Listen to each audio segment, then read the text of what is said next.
শেষ মুহূর্তের গোলে পানামাকে হারিয়ে ফুটবল বিশ্বকাপ শুরু করল ঘানা।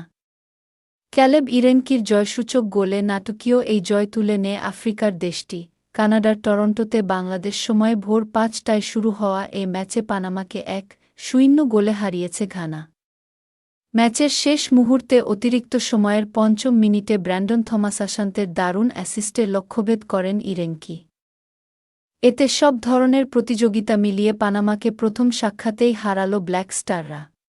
ম্যাচের অধিকাংশ সময় আধিপত্য দেখিয়েছে পানামা। বল পজেশন আক্রমণের ধারা সব কিছুতেই এগিয়ে ছিল মধ্য আমেরিকার দেশটি। তবে ঘানা ছিল সুযোগসন্ধানী।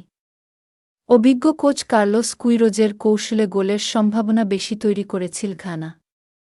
তবে দুই দলের ফিনিশিং ব্যর্থতায় ম্যাচ যখন নিশ্চিত ড্রর দিকে, তখনই ব্র্যান্ডন থমাস আসান্তে দুর্দান্ত গতিতে বা প্রান্ত থেকে ঢুকে যান পানামার ডি বক্সে। এরপর তার পাস থেকে পাওয়া বলে আলতো ট্যাপ ইনে ঘানার জয়সূচক গোলটি করেন ইরেনকি।